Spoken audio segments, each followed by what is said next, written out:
Plop. Oip, oip, oip, oip. Ting, ting, ting, ting, ting. For a month, the clouds spilled. Mountains slid into valleys, houses wallowed in shallow lakes, and the rocks and dirt that held fast to the train tracks disappeared. Father prepared to leave for work to repair the railroad and would be gone for several weeks. From a window, Neftali and Rodolfo watched him walk from the house to the platform to wait for the train. As the workers arrived, they huddled around him. Father does not have a sour face today, said Neftali. He looks happy and nice. He is happy, said Rodolfo. He is the boss and everyone must follow his orders. But they like him, said Neftali. See how he jokes and the men laugh? Rodolfo shook his head. You would laugh at his jokes too if you needed your job. Father has many friends, insisted Neftali. When he is home, our table is always crowded. Ah, yes. The great Jose Reyes. The more people at his table, the more important he feels. But he passes out invitations like overripe plums. Rodolfo's face twisted with disgust. Better for us if he stays in the forest. Why? Neftali, are you not miserable? Rodolfo held up one hand and began tapping each finger in sequence. We cannot sit in the salon. We cannot eat unless our hands have been scrubbed raw. We cannot make noise. We cannot sing. We must think as he thinks. Rodolfo's shoulders sagged. We can only be what he wants. Even my madre is a servant in his presence. We are all at his mercy. And as you get older, it gets worse. No, it will not get worse because I will not be stubborn like you. You think it's my fault? And that if you are obedient, you will grow up and be his pride and joy? Rodolfo smirked. Buena suerte. Good luck to that. When you are my age, you will see. Outside, the whistle blew and the train pulled away. The boys watched until the caboose disappeared into the leafy cavern. I wish I could go into the forest, said Neftali. It is a long ride and not that much fun, said Rodolfo. Why are you so eager? I want to see everything, said Neftali. The tall pines and parrots and beetles and eagles, and Father says there is a bird in the forest that tells the future. Rodolfo nodded. The chukao bird. If you hear it call on your right side, it's a good omen and means fortune and happiness. If you hear it call on your left, it is a warning and means bad luck and disappointment. They say the chukao bird does not lie. You'll hear it before you ever see it, though. It is a very shy bird. I want to see the chukao bird, and I want to see the other father, the nice one. Rodolfo shook his head, then walked from the room. Neftali whispered, I want to see everything. The days became weeks. The relentless rain forced everyone to stay indoors, and the mud prevented any wagon from maneuvering the streets. Eventually, Uncle Orlando could not get to his office, so he came to Neftali's house to write his newspaper articles at the kitchen table. Uncle Orlando was my madre's younger brother, and a taller version of her with the same wide face and brown, puppy-like eyes. Neftali loved to watch him work.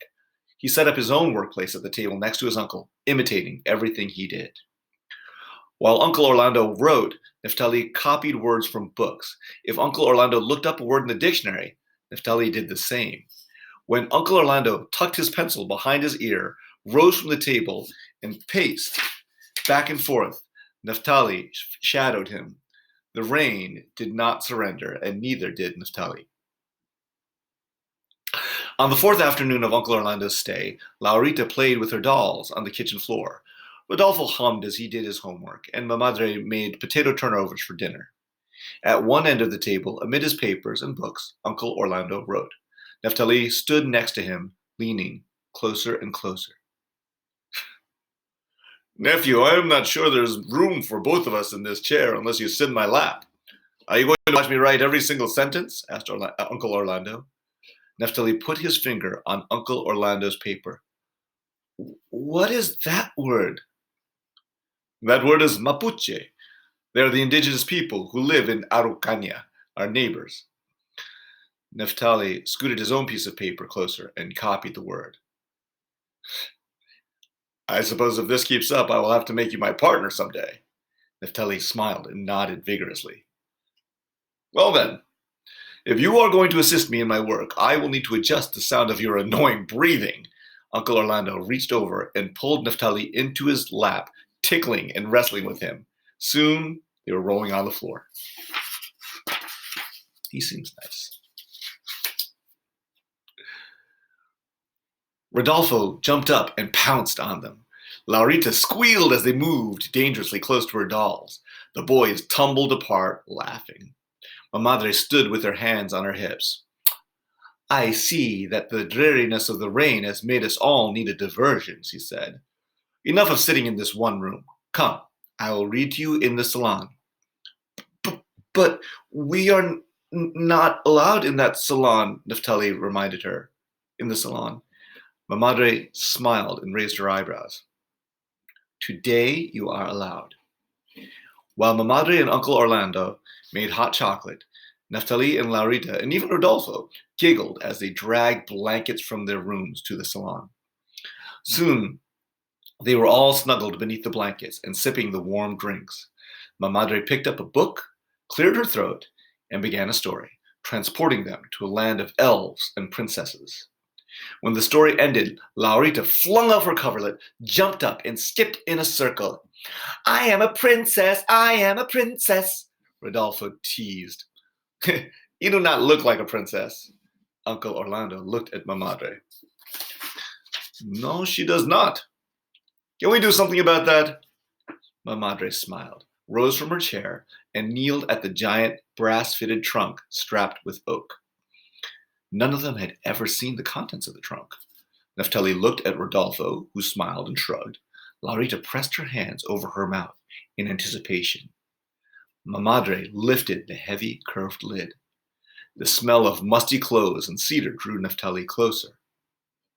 Mamadre took out a stack of folded dresses, a wool coat, and a fur hat, which she handed to Neftali. Farther down, Mamadre found a lace petticoat and a filmy scarf. Laurita quickly pulled the petticoat over her clothes. As she twirled around, Mamadre lifted out a guitar. Uncle Orlando retrieved it and began to tighten and tune the strings. Mamadre found a top hat, which she presented to Rodolfo. While Mamadre tied Laurita's scarf, Neftali stepped to the trunk. He peered over the edge. At the bottom, he saw a bundle of letters and postcards tied with a satin ribbon. How many words had been saved inside? He leaned forward, reached down, grabbed the bundle, and fell in head first. Mamadre spun around. Neftali! His muffled voice came from the bottom of the trunk. I am here. When Uncle Orlando lifted him up and set him on the sofa, Neftali still held the bundle. Each letter had been opened from the top of the envelope, the flaps still sealed with wax and stamped with the impression of a heart. On the top letter, someone had written the word love above the seal. Mamadre took the bundle from him, put it back inside, and carefully closed the trunk. Neftali, the lid could have fallen on your head or your hands. And for what? Some old letters and cards from relatives we do not even know? Promise me you will never open this trunk. Neftali looked wistfully toward it. I promise. Uncle Orlando strummed the guitar. Neftali, come stand next to me. As my partner, how do you think we should proceed? Neftali looked up. With a song? My sentiments exactly, he said, propping one foot on a chair and the guitar on his knee. Rodolfo, will you honor us? No one in the family can sing as you can. He began to play. Rodolfo hesitated and looked from Mamadre to Uncle Orlando for reassurance.